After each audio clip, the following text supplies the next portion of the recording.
రాజకీయ చదరంగంలో ఎత్తుకు పై ఎత్తు వేయడంలో, ప్రత్యర్థి ఊహించని సమయంలో బ్రహ్మాస్త్రం సంధించడంలో ఎన్డీఏ సర్కార్ దిట్ట. సరిగ్గా 2029 సార్వత్రిక ఎన్నికలకు ముందు దేశ రాజకీయ ముఖ చిత్రాన్ని సమూలంగా మార్చేసే ఒక అతిపెద్ద బాంబును కేంద్రం పేల్చబోతోందా? అవును, మళ్ళీ తెరపైకి మహిళా రిజర్వేషన్ల అమలు, డీలిమిటేషన్ బిల్లుల వ్యవహారం రావడం ఢిల్లీ పాలిటిక్స్లో పెను ప్రకంపనలు రేపుతోంది. ఒకవైపు నారీ శక్తి వందన్ అధినియం పేరుతో మహిళలకు 33% రిజర్వేషన్లు ఇస్తూనే దానికి ముడిపడి ఉన్న డీలిమిటేషన్ ప్రక్రియను పట్టాలెక్కించేందుకు మోదీ షా ద్వయం పక్కా స్కెచ్ గీసింది. ఈ దెబ్బతో ప్రతిపక్ష ఇండియా కూటమిలో అప్పుడే బీటలు వారుతున్నాయి. నిన్నటి వరకు మోదీని వ్యతిరేకించిన ఎన్సీపీ శరద్ పవార్ వర్గం సడన్గా బిల్లుకు మద్దతు ప్రకటించడం కాంగ్రెస్కు మైండ్ బ్లాక్ చేసింది. ఇక అటు మమతా బెనర్జీ వ్యతిరేకిస్తున్న టీఎంసీలోని ఒక చీలిక వర్గం ఎన్డీఏకు జై కొట్టేందుకు రెడీ అవుతోంది. అయితే జనాభా నియంత్రణ పాటించిన దక్షిణాది రాష్ట్రాలకు లోక్సభ సీట్లు తగ్గిపోతాయన్న భయంతో డీఎంకే పెడుతున్న మెలికలేంటి? రాజ్యాంగంలోని ఆర్టికల్ 82, 106వ సవరణ చుట్టూ అల్లుకున్నటువంటి ఈ నయా రణతంత్రం ఏంటి? పార్లమెంటులో ఈ బిల్లుల ఆమోదానికి ఉన్న నంబర్ గేమ్ ఏంటి? ప్రైమ్ 9 బర్నింగ్ ఇష్యూలో ఇప్పుడు చూద్దాం.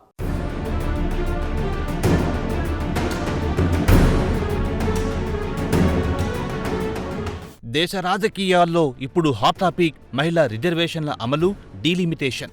2023 సెప్టెంబర్లోనే పార్లమెంట్లో నారీశక్తి వందన్ అధినియం 106వ రాజ్యాంగ సవరణ ద్వారా చట్టసభల్లో మహిళలకు 33% రిజర్వేషన్లు కల్పిస్తూ చట్టం చేసింది. అయితే ఈ రిజర్వేషన్లు అమలు కావాలంటే ముందుగా జనాభా లెక్కలు, ఆ తర్వాత నియోజకవర్గాల పునర్విభజన జరగాలన్నది రాజ్యాంగ నిబంధన. ఇప్పుడు ఆ ప్రక్రియను వేగవంతం చేసేందుకు కేంద్రం పావులు కదుపుతూ ఉండడం దేశవ్యాప్తంగా పొలిటికల్ హీట్ పెంచుతోంది.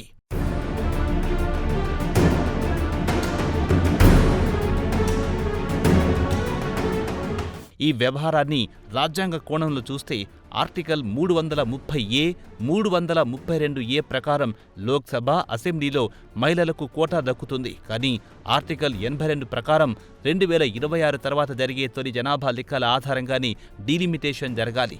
అంటే 2026లో ఉన్నాం కాబట్టి కేంద్రం ఇప్పుడు సెన్సెస్కు నోటిఫికేషన్ ఇచ్చి వెంటనే డీలిమిటేషన్ కమిషన్ను ఏర్పాటు చేసేందుకు చట్టపరమైన అడ్డంకులు తొలగిపోయాయి. సరిగ్గా ఈ పాయింట్నే పట్టుకుని ఎన్డీఏ సర్కార్ విపక్షాలపై డీలిమిటేషన్ అస్త్రాన్ని వదిలింది.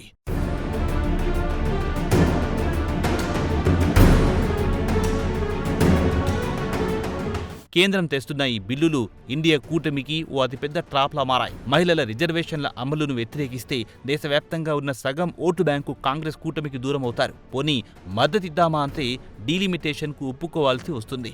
డీలిమిటేషన్ జరిగితే ఉత్తరాది రాష్ట్రాల్లో సీట్లు పెరిగి దక్షిణాదిలో తగ్గుతాయి. ఇది ఇండియా కూటమిలోని ప్రాంతీయ పార్టీలకు ఏమాత్రం మింగుడు పడని వ్యవహారం. ఈ ధర్మ సంకటంలో విపక్షాలను ఇరికించడంలో ఎన్డీఏ సక్సెస్ అయ్యింది.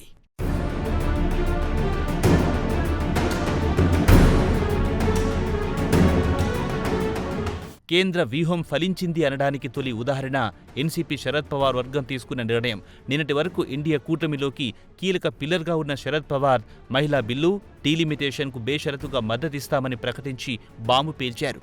మహారాష్ట్ర రాజకీయాల్లో మహిళా ఓటర్లను ఆకట్టుకునేందుకే పవార్ ఈ నిర్ణయం తీసుకున్నారని స్పష్టమవుతోంది. పవార్ యూటర్న్తో ఇండియా కూటమిలో లుక్కలుక్కలు బహిర్గతమయ్యాయి.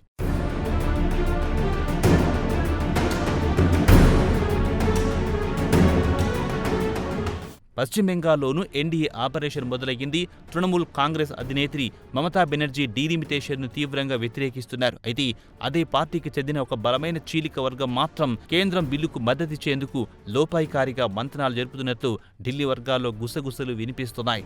మహిళా రిజర్వేషన్లను వ్యతిరేకిస్తే బెంగాల్లో రాజకీయంగా నష్టపోతామన్న భయంతోనే ఆ వర్గం ఎన్డీఏ వైపు చూస్తున్నట్టు సమాచారం.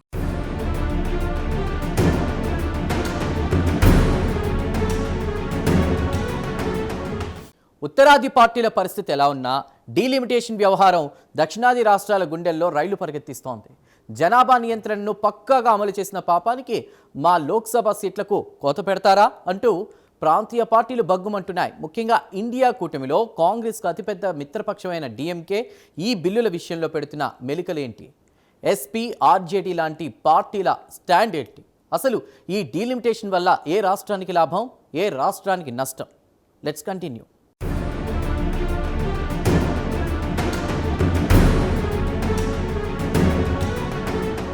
డీలిమిటేషన్ బిల్లుపై తమిళనాడు మాజీ సీఎం డీఎంకే అధినేత ఎంకే స్టాలిన్ తీవ్ర అభ్యంతరం వ్యక్తం చేస్తున్నారు. మహిళా రిజర్వేషన్లకు తాము వ్యతిరేకం కాదని, కానీ దాని ముసుగులో డీలిమిటేషన్ చేసి దక్షిణాది సీట్లను తగ్గిస్తే ఊరుకునేదే లేదని ఆయన తేల్చి చెప్పారు. 1971 జనాభా లెక్కల ఆధారంగానే సీట్ల విభజన ఉండాలని, లేదా దక్షిణాది రాష్ట్రాల ప్రస్తుత లోక్సభ సీట్ల సంఖ్యను ఫ్రీజ్ చేయాలని డీఎంకే మెలిక పెడుతోంది. జనాభా నియంత్రణ పాటించిన రాష్ట్రాలకు డెమోగ్రాఫిక్ పెనాల్టీ విధించడం రాజ్యాంగ విరుద్ధమని వాదిస్తోంది.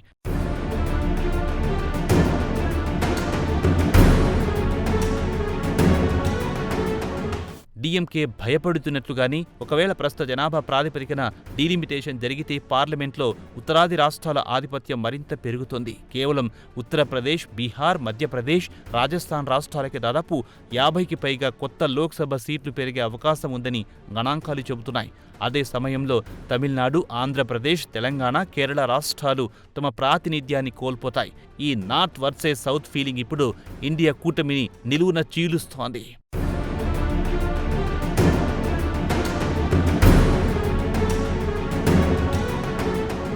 ఇండియా కూటమిలోని మరో 2 కీలక పార్టీలు సమాజ్వాదీ పార్టీ, ఆర్జేడీల స్టాండ్ మరోలా ఉంది. మహిళా బిల్లుకు తాము మద్దతిస్తామని, అయితే 33%లో ఓబీసీ, మైనార్టీ మహిళలకు కోటాలో కోటా అంటే సబ్ కోటా కల్పించాలని అఖిలేష్ యాదవ్, తేజస్వి యాదవ్ డిమాండ్ చేస్తున్నారు. ఈ డిమాండ్ను కేంద్రం అంగీకరించే పరిస్థితే లేదు. దీంతో ఈ 2 పార్టీలు బిల్లుకు అనుకూలమా, వ్యతిరేకమా అన్నది తేల్చుకోలేక సతమతమవుతున్నాయి.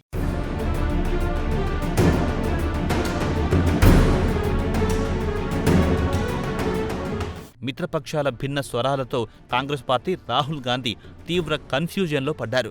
జాతీయ పార్టీగా మహిళా బిల్లును కాంగ్రెస్ వ్యతిరేకించలేదు. అలాగని డీలిమిటేషన్కు ఓకే చెబితే దక్షిణాదిలో తమకు అండగా నిలబడిన డీఎంకే లాంటి పార్టీలు దూరమవుతాయి. పైగా సౌత్లో కాంగ్రెస్కున్న ఎంపీ సీట్లు కూడా గల్లంతవుతాయి. ఈ చారిత్రక సందిగ్ధత నుంచి పార్టీని ఎలా బయట పడేయాలో తెలియక కాంగ్రెస్ హైకమాండ్ తలపట్టుకుంటోంది.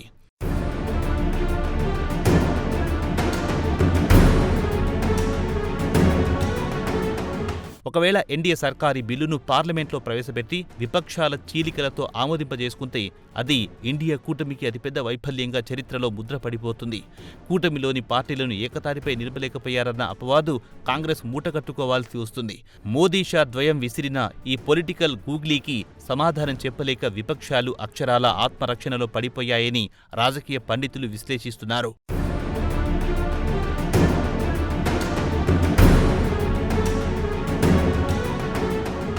రాజకీయాల్లో అంతిమంగా మాట్లాడేది నెంబర్స్ మాత్రమే. చట్టసభల్లో ఏ బిల్ పాస్ కావాలన్నా మ్యాజిక్ ఫిగర్ ఉండాల్సిందే. మరి మహిళా రిజర్వేషన్ల అమలు, డీలిమిటేషన్ కమిషన్ ఏర్పాటుకు సంబంధించిన బిల్లులను ఎన్డీఏ సర్కార్ సభలో పెడితే ఆమోదానికి ఉన్న నెంబర్ గేమ్ ఏంటి? ఎన్డీఏకు ఉన్నటువంటి బలం ఎంత? బయట నుంచి మద్దతిచ్చే పార్టీలు ఏవి? అసలు ఈ బిల్లులు చట్టరూపం దాలిస్తే 2029 నాటికి భారత రాజకీయ ముఖ చిత్రం ఎలా మారబోతోంది? Let's continue.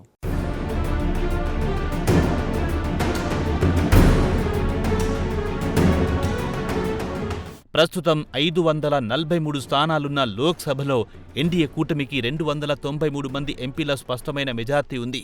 ఇండియా కూటమికి 234 మంది ఎంపీలున్నారు. డీలిమిటేషన్ కమిషన్ చట్టాన్ని సవరించడానికి సాధారణ మెజార్టీ సరిపోతుంది. కాబట్టి లోక్సభలో ఎన్డీఏకు ఎలాంటి ఢోకా లేదు. అయితే మహిళా బిల్లుకు సంబంధించిన రాజ్యాంగ సవరణల్లో ఏవైనా మార్పులు చేయాల్సి వస్తే మాత్రం 2/3 వంతు అంటే సుమారు 362 మెజార్టీ అవసరమవుతుంది. ఇక్కడే అసలు నెంబర్ గేమ్ మొదలవుతుంది.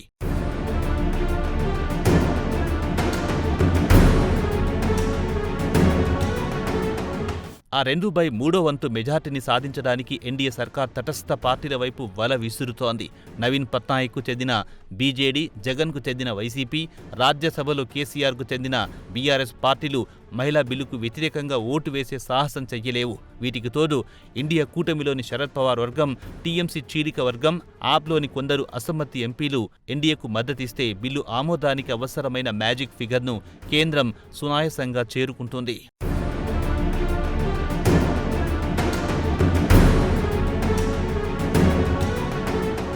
ఈ ఈ బిల్లుల వ్యవహారంపై ఆంధ్రప్రదేశ్లోని కూటమి ప్రభుత్వం స్పష్టమైన స్టాండ్తో ఉంది. మహిళా రిజర్వేషన్లను టీడీపీ, జనసేన మొదటి నుంచి బలంగా సమర్థిస్తున్నాయి. అయితే డీలిమిటేషన్ వల్ల దక్షిణాదికి అన్యాయం జరగకుండా చూడాలని, జనాభా నియంత్రణ పాటించిన రాష్ట్రాలకు ప్రత్యామ్నాయ ప్రయోజనాలు కల్పించాలని ఏపీ సర్కార్ జైంట్ పార్లమెంట్ కమిటీకి తన అభిప్రాయాన్ని కుండబద్దలు కొట్టినట్టు వెల్లడించింది. జాతీయ ప్రయోజనాలు, రాష్ట్ర ప్రయోజనాలను బ్యాలెన్స్ చేస్తూ ఏపీ సర్కార్ వ్యవహరిస్తున్న తీరు ఆదర్శంగా నిలుస్తోంది.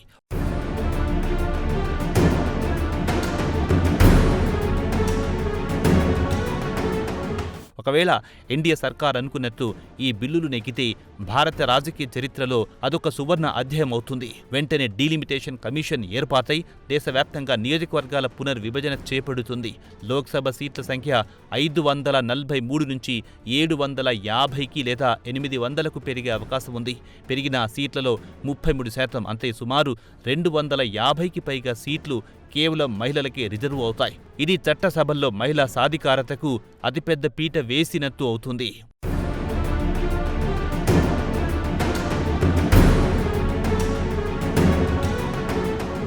ఈ మొత్తం ఎపిసోడ్లో అంతిమ విజేత ఎవరంటే నిస్సందేహంగా ఎన్డీఏ కూటమి. ఒకే ఒక్క దెబ్బతో అటు మహిళా ఓటు బ్యాంక్ను కొల్లగొట్టడం, ఇటు డీలిమిటేషన్ ద్వారా ఉత్తరాదిలో తమ బలాన్ని మరింత పెంచుకోవడం, అదే సమయంలో విపక్ష ఇండియా కూటమిని నిలువున చీల్చడం.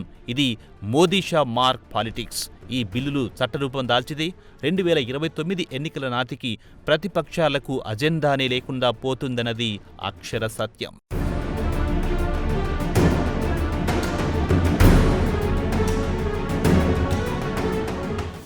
రాజ్యాంగం కల్పించిన హక్కులను, చట్టాలను రాజకీయ అస్త్రాలుగా మలుచుకోవడంలో ఎన్డీఏ సర్కార్ దిట్ట అని మరోసారి రుజువైంది.